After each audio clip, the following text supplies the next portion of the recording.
Hi friends, ಪ್ರತಿದಿನ ಅಡುಗೆಗೆ ಸ್ವಾಗತ. ನಾನು ಇವತ್ತು ಹೆಲ್ದಿ ಪರಾಟ ಮಾಡ್ತಾ ಇದ್ದೀನಿ. 1 ಕಪ್ ಗೋಧಿ ಹಿಟ್ಟು ತೊಗೊಂಡಿದ್ದೀನಿ. ಒಂದು ಪರಾತದಲ್ಲಿ ಹಾಕ್ತಾ ಇದ್ದೀನಿ.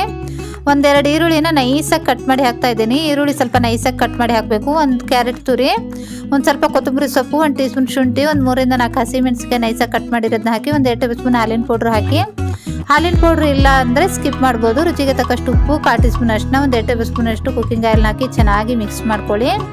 ನಂತರ ಸ್ವಲ್ಪನೇ ನೀರು ಹಾಕ್ಕೊಂಡು ಹಿಟ್ಟನ್ನ ಗಟ್ಟಿಯಾಗಿ ಕಲಸಿ. ಹಿಟ್ಟು ಗಟ್ಟಿಯಾಗಿ ಕಲಿಸ್ಬೇಕು, ಇಲ್ಲಾಂದರೆ ಈರುಳ್ಳಿ ಸ್ವಲ್ಪ ನೀರು ಬಿಟ್ಕೊಳ್ಳುತ್ತೆ.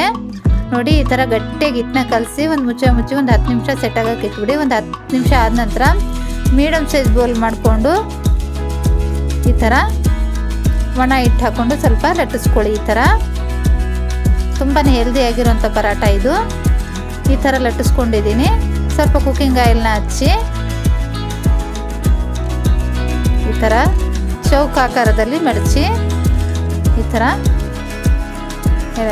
ಥರ ಫೋಲ್ಡ್ ಮಾಡ್ಕೊಂಡಿದ್ದೀನಿ. ನಂತರ ಸ್ವಲ್ಪ ಒಣ ಹಿಟ್ಟು ಹಾಕ್ಕೊಂಡು ಚೌಕ ಆಕಾರದಲ್ಲಿ ಲಟ್ಟಿಸಿ. ಜಾಸ್ತಿ ಪ್ರೆಷರ್ ಹಾಕಬೇಡಿ, ನಿಧಾನಕ್ಕೆ ಈ ಥರ ಲಟ್ಟಿಸಿ. ಜಾಸ್ತಿ ದಪ್ಪ ಇಲ್ಲ, ಜಾಸ್ತಿ ತೆಳುವಿಲ್ಲ, ಮೀಡಿಯಮ್ ಥಿಕ್ನೆಸ್ ಇಡಬೇಕು. ನೋಡಿ, ಈ ಥರ ಮೀಡಿಯಮ್ ಥಿಕ್ನೆಸ್ ಇಟ್ಟಿದ್ದೀನಿ. ನಂತರ ಒಂದು ಹಂಚನ್ನ ಬಿಸಿಟ್ಟಿದ್ದೀನಿ. ಹಂಚು ಚೆನ್ನಾಗಿ ಬಿಸಿ ಆದ ನಂತರ ಉರಿನ ಮೀಡಿಯಮ್ ಇಡಿ. ಈ ಪರಾಟನ ಹಾಕಿ ಸ್ವಲ್ಪ ಕುಕ್ಕಿಂಗ್ ಆಯಿಲ್ನ ಹಚ್ಚಿ. ನಾವು ಕ್ಯಾರೆಟ್ ಈರುಳ್ಳಿ ಉಪಯೋಗಿಸೋದ್ರಿಂದ ತುಂಬಾ ಹೆಲ್ದಿ ಪರಾಟ ಇದು. ತಿರುಗಿಸಿ ಈ ಕಡೆ ಕೂಡ ಸ್ವಲ್ಪ ಕುಕ್ಕಿಂಗ್ ಆಯಿಲ್ನ ಹಚ್ಚಿ, 2 ಕಡೆ ಕುಕ್ಕಿಂಗ್ ಆಯಿಲ್ ಹಚ್ಚಿ 2 ಕಡೆ ಚೆನ್ನಾಗಿ ಬೇಯಿಸಿ. ನೋಡಿ, ಈ ಥರ ನೀವು ಬೇಕಾದರೆ ತುಪ್ಪ ಕೂಡ ಯೂಸ್ ಮಾಡ್ಬೋದು. 2 ಕಡೆ ತಿರುಗಿಸ್ತಾ 2 ಕಡೆ ಚೆನ್ನಾಗಿ ಬೇಯಿಸಿದ್ದೀನಿ. ಇಷ್ಟಾದರೆ ಸಾಕು, ತೆಗೆದ್ಬಿಡಿ. ಈ ಥರ ಚೌಕ ಆಕಾರದಲ್ಲಿ ಮಾಡಿದ್ದೀನಲ್ವ, ಈ ಥರ ಇನ್ನೊಂದು ಥರನೂ ತೋರಿಸ್ತಾ ಇದ್ದೀನಿ ರೌಂಡ್ ಶೇಪ್ನಲ್ಲಿ.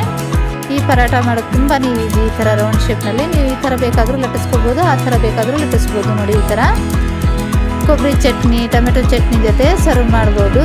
ತುಂಬಾ ರುಚಿಯಾಗಿರೋಂಥ ಈ ಹೆಲ್ದಿ ಪರಾಟನ ಖಂಡಿತ ಟ್ರೈ ಮಾಡಿ.